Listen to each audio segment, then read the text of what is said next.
السلام عليكم ورحمة الله وبركاته. طلاب الأعزاء، طلاب الصف الخامس الابتدائي، أهلا ومرحبا بكم. معكم مستر أحمد خاطر، معلم الدراسات الاجتماعية. النهاردة إن شاء الله هنكمل منهجنا وهناخد مع بعض أول دروس الوحدة الثانية بعنوان الإنتاج الزراعي والسمكي والرعوي. لازم تعرف إن الوحدة عندي، الوحدة الثانية بتتكلم على الأنشطة الاقتصادية في مصر. النشاط الاقتصادي الإنسان بيعمله عشان خاطر يستفيد منه، عشان خاطر يشبع حاجاته. الانسان محتاج ياكل فبيزرع، الانسان محتاج يلبس فبيصنع، صح؟ يبقى انا عندي الانشطه الاقتصاديه زي الزراعه والصناعه والتجاره والنقل والمواصلات والانتاج الرعوي اللي هو تربيه الحيوانات. الحاجات دي اللي الانسان بيشتغل فيها وعشان خاطر ايه؟ يشبع حاجاته. طيب النهارده هتكلم على ايه؟ النهارده هتكلم على الانتاج الزراعي، وهنتكلم على السمكي والرعوي. الانتاج الزراعي هنتكلم فيه عن الاراضي الزراعيه في مصر، وهنتكلم ازاي نقدر ننمي الاراضي الزراعيه، وازاي ان احنا نعرف ان الاراضي الزراعيه ديت مفيده جدا جدا لمصر، ولازم ان نهتم بالفلاح عشان خاطر نقدر ننمي الاراضي. كمان هنتكلم على الانتاج سمكي، وهنتكلم في مصر الاسماك انا بصطادها منين.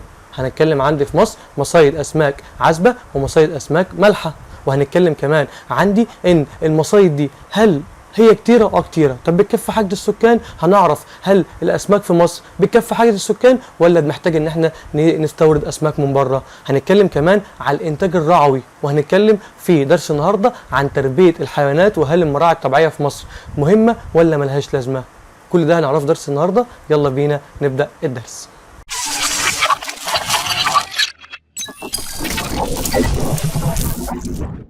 الوحدة الثانية عندي بعنوان الأنشطة الاقتصادية في مصر. الدرس الأول بعنوان الإنتاج الزراعي والسمكي والرعوي. زي ما قلت لكم هنبدأ بالإنتاج الإنتاج الزراعي. عايز أعرفك إن الإنتاج الزراعي في مصر المساحات اللي مزروعة مش كتير. يعني مصر كبيرة جدا. طب هل إحنا يا مستر زارعين مصر كلها؟ لا، إحنا مش زارعين مصر كلها، ده إحنا زارعين 8.5 مليون فدان بس من مساحة مصر. يعني مصر 8.5 مليون فدان ده مساحة كبيرة ولا صغيرة؟ لا، مساحة صغيرة. أنا عندي أماكن كتيرة في مصر المفروض إن أنا أزرعها. يبقى أنا عندي في مصر أنا زارع 8.5 مليون فدان. واحد يقول لي مستر يعني إيه فدان؟ الفدان دي هي وحدة مساحة الأراضي الزراعية، إن أنا بقدر أقيس بيها الأراضي الزراعية. زي ما أجي أقول لك مثلا أنت طولك كام؟ تقول والله يا مستر أنا طولي مثلا 150 سنتيمتر، يبقى السنتيمتر ده وحدة قياس الطول، صح؟ أنا هنا عندي الأراضي الزراعية أنا بقيسها بإيه؟ عندي بقيسها بالفدان. يبقى أنا عندي في مصر أراضي زراعية قد إيه؟ عندي 8.5 مليون فدان. اللي هم كام يا مستر مساحة مصر؟ مساحة مصر 100%. طيب الأراضي الزراعية كام؟ الأراضي الزراعية اللي هم 4% من كام؟ من مساحة مصر. يبقى عايز أعرفك إن الزراعة في مصر مساحتها 8.5 مليون فدان، اللي هو يا مستر تقريبا كده كام في المية من مساحة مصر؟ تقريبا كده اللي هو 4% من مساحة إيه؟ من مساحة مصر. طيب هل يا مستر الزراعة في مصر مهمة؟ طبعا مهمة. تعال نعرف مع بعض أهمية الزراعة. لازم تعرف إن الزراعة بيشتغل فيها 28% من إجمالي قوة العمل. يعني إيه؟ في مصر في حاجة اسمها قوة العمل، اللي هم الناس اللي شغالين في مصر، وعندي بقى نسبة تانية اللي هم مش شغالين. طب النسبة الشغالين يا مستر دول كام؟ دول 100% صح من مصر. طيب هل كلهم شغالين في شغلانة واحدة؟ لا طبعا. في جزء من ال 100% دول شغال في الزراعة، وفي جزء بيشتغلوا في المصانع اللي هو في الصناعة، في جزء بيشتغلوا في التجارة، وفي جزء بيشتغل في النقل والمواصلات، صح؟ طيب أنا عايز أعرف بقى الناس اللي بيشتغلوا في الزراعة قد إيه من قوة العمل؟ من 100% 28%. يبقى اللي بيشتغل في الزراعة من الناس اللي شغالة في مصر أو من قوة العمل 28%. طيب مستر أنا بزرع، إيه الفايدة من إن أنا أزرع؟ الفايدة من إن أنا أزرع إن أنا المنتج بتاعي يا اما ببيعه في سوق داخلي اللي هو ببيعه للناس اللي هو عشان خاطر تاكل وتشرب، يا اما بصدره بره مصر. طب انا بصدره بره مصر ليه؟ انا بصدره بره مصر عشان خاطر استفيد منه ماديا، صح؟ انا الحاجه عندي بتتبقى مثلا، هل ارميها؟ لا مش هرميها طبعا، انا ببيعها للدول الاخرى واستفيد ايه منها. يبقى انا عندي رقم 2 في اهميه الزراعه ان الزراعه بتساهم بنحو 20% من اجمالي السلع المصدره للخارج. يعني انا عندي حاجات كتيره جدا او سلع انا بصدرها للخارج وبستفيد، صح؟ طيب الزراعه كام؟ الزراعه 20%. امال يا مستر الحاجات الباقيه ايه؟ الحاجات الباقيه اللي هي منتجات صناعيه ومنتجات عندي اخرى. يبقى انا عندي الزراعه بس 20%. يبقى انا الزراعه بتساهم بنحو كام من السلع المصدره للخارج؟ 20%. يبقى تاني عندي اهميه الزراعه حاجتين بيشتغل فيها 28% من اجمالي قوه العمل، وعندي بتساهم بنحو 20% من اجمالي السلع المصدره للخارج. طب مستر انا عايز اعرف ايه الحاجات اللي انا بزرعها في مصر وبصدرها للخارج. اول حاجه عندي انا بزرعه في مصر وبصدره للخارج في المركز الاول عندي البرتقال.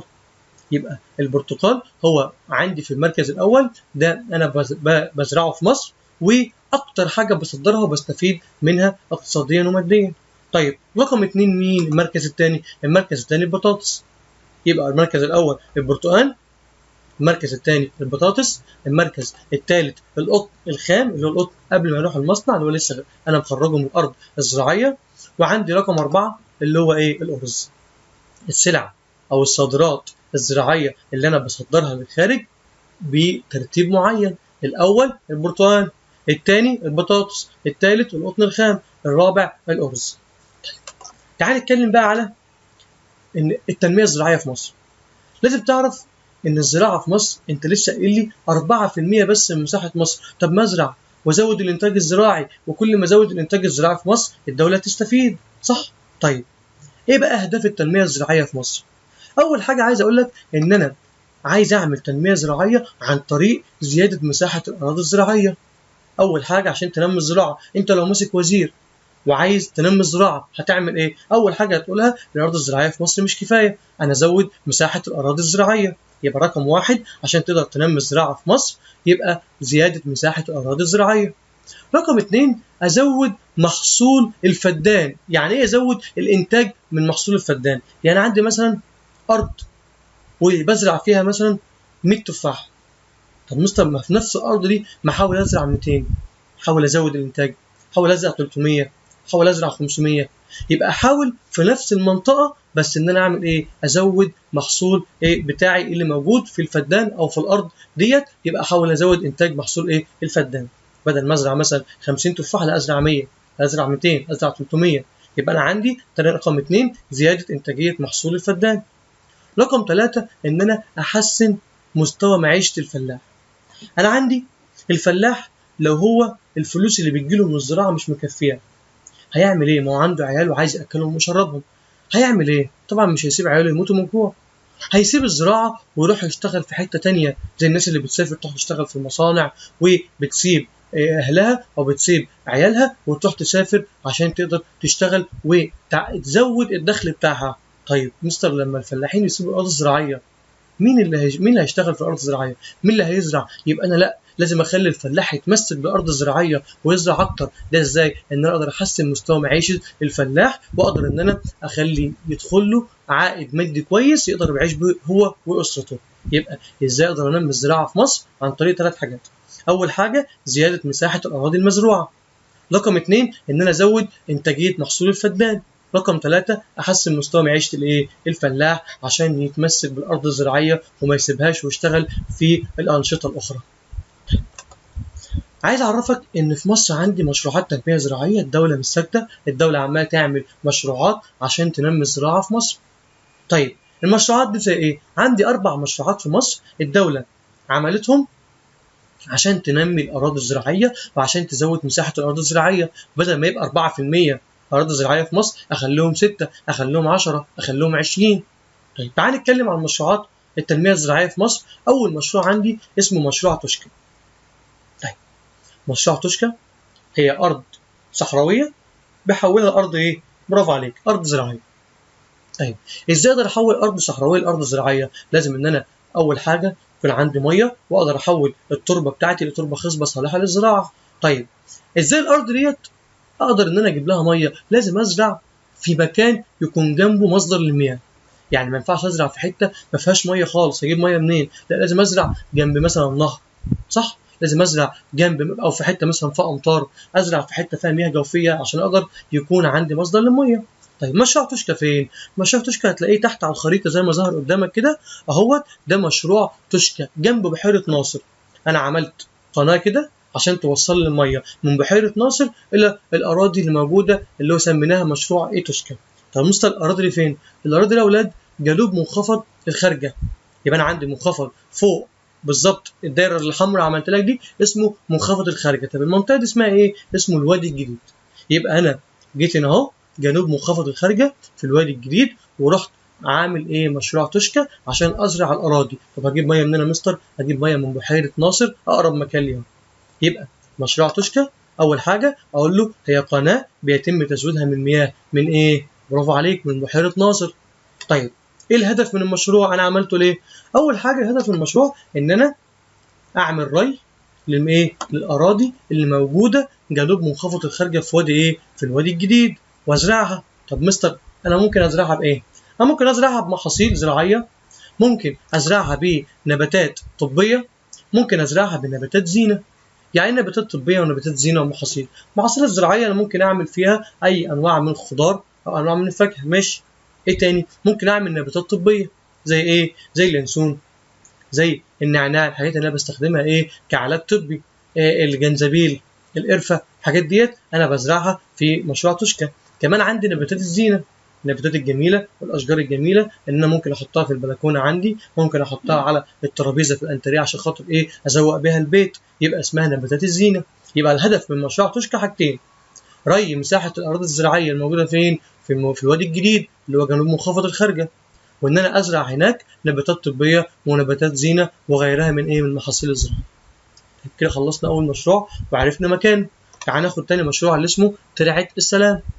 مشروع ترعه السلام موجود فين؟ موجود عند فرع دمياط. انت عارف النهر النيل له فرعين، دمياط ورشيد. فرع اللي على اليمين اسمه فرع دمياط.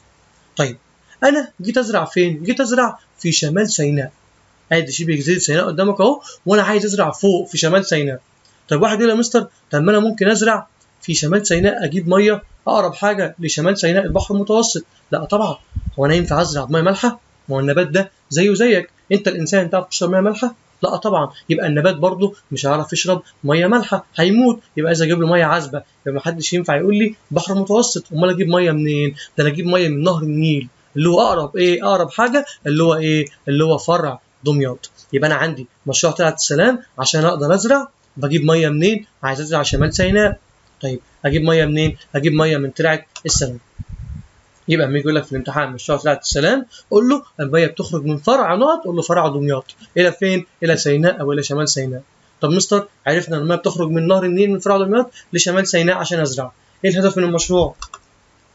الهدف من المشروع اول حاجه ان مياه نهر النيل اوصلها من فرع دمياط لشمال سيناء، وكل الارض الصحراويه اللي هناك في سيناء ازرعها. يبقى عندي الهدف من مشروع ترعه السلام ان انا اوصل الميه من نهر النيل الى شمال سيناء. ليه؟ اقول له لزراعه الارض الصحراويه اللي هناك. طيب تعال نتكلم بقى على مشروع الثالث اسمه شرق العوينات. احنا اخدين من السنه اللي فاتت من السنه الرابعه ان المنطقه دي كان في هناك جبل اسمه جبل العوينات، او منطقه اسمها العوينات. انا هزرع بقى شرق العوينات، عامل لك دايره حمراء اهو، شرق العوينات. طب واحد يقول لي يا مستر مشروع توشكا كنت بجيب ميه من بحيره ناصر، ماشي. مشروع ترعه السلام اللي في شمال سيناء انا بجيب ميه من فرع دمياط، ماشي. طيب بقى شرق العوينات انا هجيب ميه منين؟ شرق العوينات انا عندي دوت مفيش نهر النيل خالص، بعيد عن نهر النيل. امال يا مستر اجيب ميه منين؟ هجيب ميه لان من المياه الجوفيه، لان ما تنساش ان المياه الجوفيه هناك بقدر ان انا اطلع الميه واوزع بيها في الصحراء. طب ايه الهدف يا مستر من المشروع؟ الهدف من المشروع رقم واحد استصلاح 255,000 فدان. يبقى ان انا هستصلح 255,000 فدان. هجيب ميه منين؟ لسه قايل لك، برافو عليك، من المياه الجوفيه اللي موجوده في الصحراء. ما عنديش مكان في الصحراء اجيب منه ميه الا المياه الجوفيه. يبقى الهدف من مشروع شرق العوينات ان انا استصلح 255,000 فدان، اعتمادا على ايه؟ على المياه الجوفيه. رقم 2 انا بزرع هناك قمح، بزرع هناك شعير، بزرع هناك الفاكهه، وبزرع برضه النباتات الايه؟ الطبيه. ادي القمح اهوت، وادي الفواكه عندك، والنباتات الطبيه اللي اليانسون والجنزبيل والقرفه والحاجات اللي بستخدمها في العلاج الطبي. يبقى عايز اعرفك ان هدف المشروع شرق العوينات استصلاح 255,000 فدان اعتمادا على المياه الجوفيه، وزراعه القمح، شعير، فاكهه، نباتات طبيه. نخش على اخر ايه؟ مشروع. اخر مشروع عندي مشروع الفرافره. مشروع الفرافره موجود فين؟ في الصحراء. اهو هعمل لك دايره عليه. ادي مشروع الفرافره في واحه هناك اسمها واحه ايه؟ واحه الفرافره. طيب انا عايز اعرف مشروع الفرافره ده الهدف منه ايه؟ اول حاجه الهدف منه ان انا استصلح 1.5 مليون فدان. ايه ده يا مستر؟ دي مساحه كبيره جدا. شرق العينات كان 255,000 فدان، لكن ده اكبر شويه. مشروع الفرافره بيهدف الى استصلاح 1.5 مليون فدان في واحه الايه؟ واحه الفرافره بالصحراء الغربيه. يبقى عندي كده خلصنا المشاريع. اول مشروع خدناه مشروع توشكا، مشروع طلعت السلام، مشروع شرق العينات، ومشروع الفرافره اللي بيهدف الى استصلاح 1.5 مليون فدان في واحه الفرافره بالصحراء الايه؟ الغربيه. كده خلصت الانتاج الزراعي. نخش بقى على الانتاج السمكي. الانتاج السمكي في مصر لازم تعرف انه مهم جدا. هي الاسماك مهمه؟ طبعا. لازم تعرف اهميه الاسماك. طبعا معظمكم من تقريبا كده يعني من 90% حوالي من الاطفال او المرحله بتاعتكم دي ما بيحبش السمك. يوم ما هو بتطبخ السمك مش عايز اكل سمك في البيت. ليه؟ رغم ان السمك ده مهم جدا. السمك مهم؟ السمك مهم. مهم في ايه؟ انت عندك 3 نوع من البروتينات مفيده للجسم. اول نوع طبعا الفراخ واللحمه والسمك. يبقى السمك مهم جدا كغذاء بروتيني للجسم. مفيش حاجه اسمها ما بتحبوش، هتاكله غصب عنك. يبقى اهميه الاسماك رقم 1. الاسماك تعد مصدر اساسي للغذاء البروتيني ايه؟ في مصر. يبقى خلاص من هنا رايح السمك اتعمل في البيت هتاكله. يبقى الاسماك مصدرا اساسيا للغذاء البروتيني في ايه؟ في مصر. طيب تعال نتكلم يا مستر على الاماكن اللي انا بصطاد منها سمك. عندي اول حاجه بجيب سمك من مكان اسمه الاستزراع السمكي. يعني ايه؟ يعني انت اللي بتزرع المكان وبتهيئ المكان ان السمك عندك يطلع وانت تصطاده. ازاي يا مستر؟ انا عندي بجيب مكان اسمها مزرعه، عباره عن حوض كده كبير، واقدر ان انا احط فيه الاسماك الصغيره، وابدا ان انا احط لها الاكل بتاعها، والاسماك دي تكبر، وابدا ان هو ايه؟ يبقى عندي مكان لاستخراج السمك. طيب يبقى انا عندي اول حاجه مصيد الاسماك. اول حاجه الاستزراع السمكي بيبقى موجود فين او فين؟ ودي على فكره نسبه كبيره جدا من مصايد الاسماك في مصر. اول حاجه عندي مزارع السمكيه وحقول الارز. نخش على رقم 2. السمك بجيبه من مصايد المياه العذبه. زي ايه؟ اول حاجه عندي طبعا نهر النيل والترعه اللي خارجه من نهر النيل. رقم 2 عندي بحيره ناصر. يبقى انا بجيب السمك عندي من المياه العذبه، من عندي منين؟ نهر النيل والترع وبحيره ايه؟ ناصر. طب تعال نخش على المياه المالحه. انا عندي في مصر بجيب السمك المياه المالحه منين؟ بحر متوسط وبحر احمر. ده بالنسبه للبحار. طيب بالنسبه للبحيرات عندي 5 بحيرات في مصر اسمهم البحيرات الشماليه. اسمهم الايه؟ بحيرات ال5 الشماليه.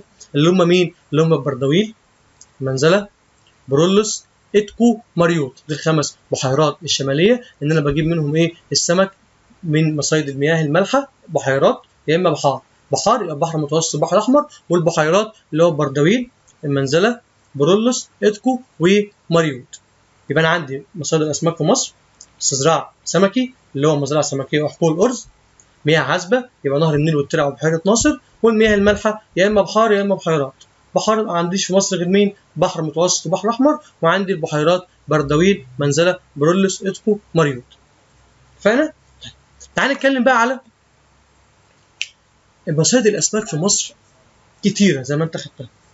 حلو. معنى كده ان انا بخرج سمك كتير، يعني السمك اللي انا بخرجه هيكفي حاجه السكان؟ لا طبعا.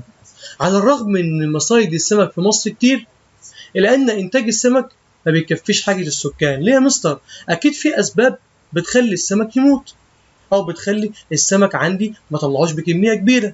ايه الاسباب بقى اللي عندي بتخلي السمك عندي ما يكفيش حاجه السكان؟ تعال ناخد مع بعض واحده واحده. اول حاجه عندي تلوث مياه البحار والبحيرات. منظر قدامك اهو. طبعا البحار والبحيرات لما بيحصل لها تلوث اللي بيحصل السمك بيموت، صح؟ يبقى اول حاجه عندي ان تلوث المياه والبحار والبحيرات بيخلي عندي نسبه كبيره جدا من السمك تموت. فعندي طبعا بيقلل استخراج السمك في مصر. يبقى اول حاجه من اسباب نقص الانتاج السمكي تلوث مياه البحار والبحيرات. طيب تاني حاجه عندي بيقول لك ان انا يبقى عندي بحيره بجيب منها سمك او بستخرج منها سمك. حلو. يعني بتفيدني؟ بتفيدني. تروح ايه؟ يطلع عندي مثلا مشكله في نقص العماير او الاسكان، او ان انا عايز اعمل عماير اكتر، اروح جاي على البحيره دي واقول ايه؟ لا انا هردم البحيره، يعني هحط فيها رمل زي ما ظهر قدامك كده في الصوره بالظبط، واردمها واخليها ارض عاديه جدا وابني فوقها عماير. طب ما انت كده بتحل مشكله الاسكان، وانت بتظبط عندك المشكله بتاعه نقص العماير وبتزود عماير، وفي نفس الوقت عندك بتضر ايه؟ الانتاج السمكي. يبقى غلط. يبقى عندك مشكله اللي هو تجفيف مساحات كبيره من البحيرات بهدف ايه؟ بهدف التوسع العمراني، بهدف ان انا اتوسع عمرانيا او ان انا اعمل ايه؟ عماير اكتر. يبقى ده عندي تاني السبب بيخلي الانتاج السمكي في مصر يقل، تجفيف مساحات كبيره من البحيرات بهدف الايه؟ التوسع العمراني. رقم 3، لما تيجي تصطاد في مصر بنصطاد بوسائل بدائيه، اللي هو ايه؟ لسه لحد دلوقتي ممكن ان انا اصطاد بالصناره، طبعا ديت وسائل بدائيه، ما عادش في الكلام ده دلوقتي. دلوقتي في اساطيل الصيد المتقدمه، اسطول الصيد الكبير اللي بيمشي بيطلع نسب كبيره جدا من السمك في وقت قليل، على العكس بنصطاد بالصناره. طيب انا ليه في مصر ما بشتريش الاساطيل الصيد المتقدمه اللي موجوده في دول العالم؟ لان الحاجات دي، الاساطيل دي محتاجه فلوس كتيره جدا، وانا عندي في مصر مشكله اسمها قله رؤوس الاموال. يبقى انا عندي المشكله الثالثه والرابعه، استخدام وسائل صيد بدائيه وعدم وجود ايه؟ اساطيل صيد متقدمه. رقم 4، قله رؤوس الاموال. طيب تعال نتكلم عن اخر سبب. اخر سبب عندي ان انا صعب اصطاد من البحر الاحمر. يعني انا بصطاد البحر المتوسط، طب البحر الاحمر لا، انا بصطاد منه مش بنسبه كبيره. ليه؟ بسبب وجود الشعاب المرجانيه اللي بتمنع عندي عمليه الصيد من البحر الاحمر. يبقى عندي ليه صعب الصيد من البحر الاحمر؟ اقول له بسبب وجود الايه؟ الشعاب المرجانيه. البحر المتوسط بصطاد منه، بصطاد منه. طب ليه انا البحر المتوسط برضو ما بصطادش منه كتير او السمك عندي بيموت؟ لان البحر المتوسط يعتبر من اكتر البحار في العالم اللي بيحصل لها تلوث. البحر المتوسط بيحصل له تلوث ليه؟ لان البحر المتوسط عندي فيه مدن كتيره جدا على البحر المتوسط. تخيل لما المدن دي تلقي مخلفاتها فيه، هيتلوث. مش بس كده، السفن كمان اللي بتمشي في البحر المتوسط بتلقي كل مخلفاتها فيه. عشان كده البحر المتوسط من اكتر بحار العالم تلوثا. ده بيجي في الامتحان بما تفسر ليه؟ اقول له لان بسبب كثره المدن والسفن العملاقه التي تلقي مخلفاتها فين؟ في البحر المتوسط. تعال نتكلم بقى على تنميه الثروه السمكيه. لازم تعرف ان انا الثروه السمكيه عندي في اسباب النقص لسه اخدينهم. انت تعرف تجيب اسباب التنميه؟ طبعا. لو انت وزير تعمل ايه عشان تنمي الثروه السمكيه؟ ايه جهودك؟ ايه جهود الدوله؟ اول حاجه تعملها عشان خاطر تزود انتاج السمك، انك انت تزود انتاج السمك في النيل، في البحار، في البحيرات، في المزارع السمكيه. يعني بدل مثلا بطلع مثلا 50 سمكه من النيل اطلع 100، اطلع 150. اشوف ايه الاسباب اللي تموت السمك واقدر ان انا احط قرارات تمنع الكلام ده. يبقى اول حاجه ازود انتاج الاسماك من النيل، البحار، بحيرات، المزارع السمكيه. رقم 2، اقلل واردات مصر من اللحوم والاسماك. انا عندي في مصر بستورد من بره لحوم واسماك كتيره جدا، عشان كده انا بكسل ان انا استورد اطلع الاسماك من مصر. فبقول ايه؟ كده كده ان انا بستورد من بره. لا، عايز تنمي الثروه السمكيه قلل شويه من الواردات اللحوم والاسماك، وحاول ان انت تعتمد كل اعتمادك على الاسماك اللي موجوده في مصر وما تستوردش حاجه من بره. رقم 3، بقول لك رفع مستوى معيشه الصيادين. لسه قايل لك من شويه نفس الكلام في الفلاح. هنا الصيادين لازم ان انا احاول ان انا اظبطهم. احاول الفلاح عندي زي ما انا ظبطته عشان ما يسيبش ارض زراعيه، برضه نفس الكلام الصيادين ارفع مستوى معيشه الصيادين. ما اخليش الصياد يسيب حرفه الصيد وراح يتجه برضه ان هو يشتغل في المصانع او في التجاره. يبقى برضه ان انا اقدر ان انا ارفع مستوى معيشه الصيادين. رقم 4، المحافظه على المياه من التلوث عشان خاطر الاسماك ما تموتش. يبقى عندي في اسباب تنميه للثروه السمكيه في مصر. رقم 1، ازود انتاج الاسماك في النيل والبحار والبحيرات والمزارع السمكيه. اقلل واردات مصر من اللحوم والاسماك. رفع مستوى معيشه الصيادين، والمحافظه على المياه من التلوث. تعال نتكلم بقى على الانتاج الرعوي. لازم تعرف في مصر ان في انتاج رعوي اللي هو رعي الحيوانات، وده بيتم تربيتهم في حاجه اسمها المراعي الطبيعيه. طب احنا عندنا في مصر المراعي الطبيعيه كتيره ولا قليله؟ لا، المراعي الطبيعيه في مصر قليله، وكمان منخفضه القيمه الاقتصاديه. يعني في دول المراعي الطبيعيه عندهم مليانه حيوانات وبتفيدهم اقتصاديا، فيها خرفان وفيها ماعز وفيها ابل وفيها انواع كتيره جدا من الحيوانات. في مصر ما عندناش الكلام ده. المراعي الطبيعيه في مصر نادره، يعني قليله جدا، وكمان لما عندك مراعي طبيعيه بتبص تلاقي فيها ان هي ايه، ملهاش لازمه قوي، لان الحيوانات اللي فيها قليله جدا ومفيش اهتمام بالمراعي الطبيعيه. يبقى المراعي الطبيعيه في مصر نادره ومنخفضه القيمه الاقتصاديه، وما بتطلعليش العائد الاقتصادي اللي ان انا اقدر استفيد منه في مصر.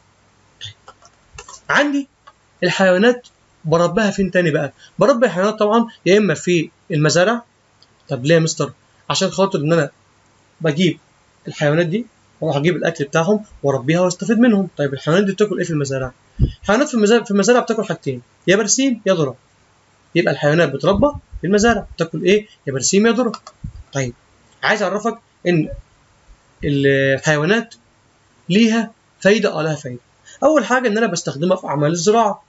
انا ممكن استخدم الحيوانات مثلا زي الفلاح لما يحب يستخدم السواقي اللي بترفع الميه اللي هي الاراضي الزراعيه، فانا اعمل ايه؟ بدل ما هو يقعد يشتغل الساقيه بنفسه او السواقي بنفسه، لا ده انا اجيب ايه؟ الجاموسه هي اللي تعمل لي الساقيه دي. يبقى انا بستخدمها في اعمال الزراعه، وكمان بستخدمها في ايه؟ في انتاج الالبان واللحوم اللي هي بتنتج لي البان ولحوم. يبقى عندي حيوانات يا اما بستخدمها في اعمال الزراعه يا اما بتنتج لي ايه؟ البان ولحوم. عايز اعرفك ان المراعي الطبيعيه في مصر موجوده في 3 اماكن بس، عشان كده بيجي في الامتحان كلمه يقتصر. يقتصر يعني موجوده بس المراعي الطبيعيه في 3 اماكن. اول حاجه في شمال سيناء، رقم 2 على الساحل الشمالي، رقم 3 في الواحات. يعني المراعي الطبيعيه في مصر يا اما موجوده في الساحل الشمالي يا اما في شمال سيناء يا اما فين؟ في الواحات. طيب. مصر زي ما انت عارف بقول لك المراعي الطبيعيه قليله. طب مصر بتنتج لي لحوم كتير وحيوانات كتير؟ لا طبعا. طب انا كده عندي عجز في اللحوم. مصر بتعمل ايه؟ مصر طبعا بتروح شاريه ايه؟ من بره لحوم. مصر بتستورد اللحوم من الخارج. ليه؟ اولا انت لسه قايل يا مستر مفيش انتاج، نقص الانتاج في مصر. مش بس كمان نقص الانتاج، احنا كمان في مصر عددنا كبير جدا، وكل ما عددك بيكبر كل ما انت بتستهلك كميه اكبر من اللحوم، صح؟ يبقى انا عندي ليه مصر بتستورد اللحوم من الخارج؟ السؤال بيجي الامتحان بما تفسر، اقول له بسبب نقص الانتاج عندك قليل، وزياده الاستهلاك عندك ناس كتير محتاجه لحمه. يبقى ليه في مصر اللحوم بستوردها من الخارج؟ اقول له بسبب نقص الانتاج وبسبب ايه؟ زياده الاستهلاك. وبكده نكون خلصنا مع بعض الدرس الاولاني في الوحده الثانيه. يا رب يكون الفيديو عجبكم. كان معاكم مستر احمد خاطر، معلم الدراسات الاجتماعيه.